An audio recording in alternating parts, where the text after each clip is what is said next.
The Pocophone F1 could very well be the most anticipated and requested budget phone of this year. We should poke around on the inside for a second. With massive specs and a super cheap price point, it's easy to see why it's so popular. Let's get started. Getting inside the Pocophone F1 is pretty simple. There is no waterproofing gluing everything together, it just has the two T3 screws down at the bottom, and a screen that pops out of the back panel like the older iPhones used to do.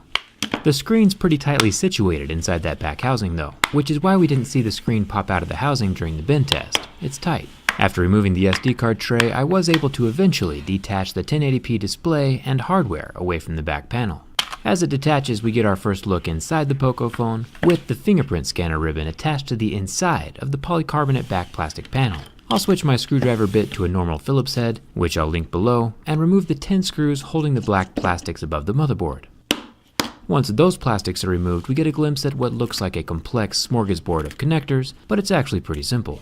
I'll unplug the battery first, so there's not any power running through the phone while we continue to operate. Then we'll get the fingerprint scanner unsnapped like a little Lego, and set the entire back panel off to the side.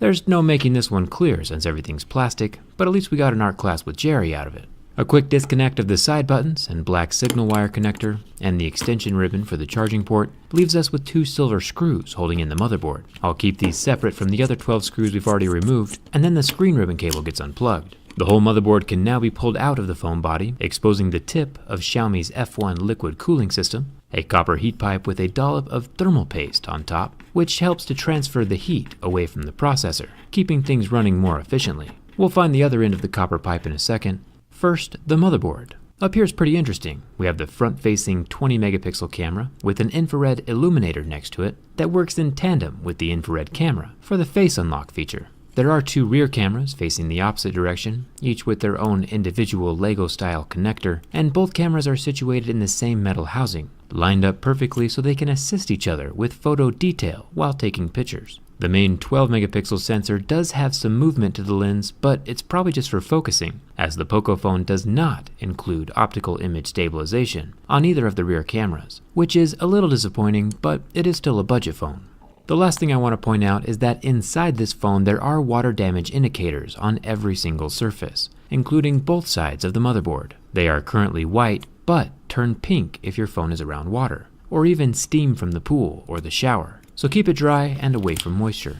This massive advertised 4,000 mAh battery has the same capacity as the $1,000 Note 9, and over double the capacity of an iPhone 8. Thankfully it does come with its own pull tab and manageable adhesive. The battery has a rated capacity of 3,900 mAh and a peak of 4,000. Now that the battery's out, we finally get a closer look at the other end of the copper heat pipe. This time around it doesn't include a large copper plate, like we saw in the Samsung Note 9, but it looks to be about the same length. I'd compare the two side by side, but I kinda chopped the Note 9 pipe into bits. Either way, in the Pocophone F1, the copper heat pipe conductively pulls heat away from the processor into the slightly cooler area underneath the battery. Xiaomi calls this a liquid cooling system with industry-leading thermal performance. Boiling down the big words, it really just means it's a copper heatsink with less than a drop of water inside a vacuum-sealed pipe. If I pop open the pipe quick enough, you can see the water evaporate out of the vacuum into the air.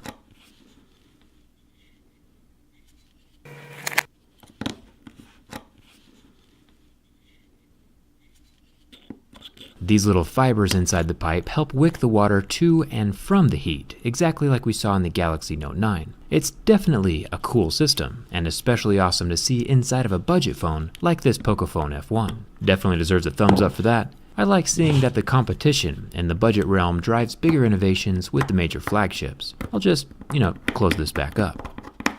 Perfect. Let's see what kind of vibrator we're working with. 7 screws hold the black plastics over the charging port daughter board, including 2 sweet-looking blue screws. Never seen that before. The plastics pop off, including the loudspeaker, along with its 2 golden contact pads. Still 0 signs of waterproofing. I'll remove the black signal wire, and you can see another big white water damage indicator right next to the charging port hole. The red stuff underneath bleeds through the white portion when it's wet. The charging port board has some adhesive holding it to the frame. There is no rubber ring around the charging port itself, so once again, this thing has no protection against liquid whatsoever. The circular vibrator is in the bottom right corner, and he's a tiny little guy.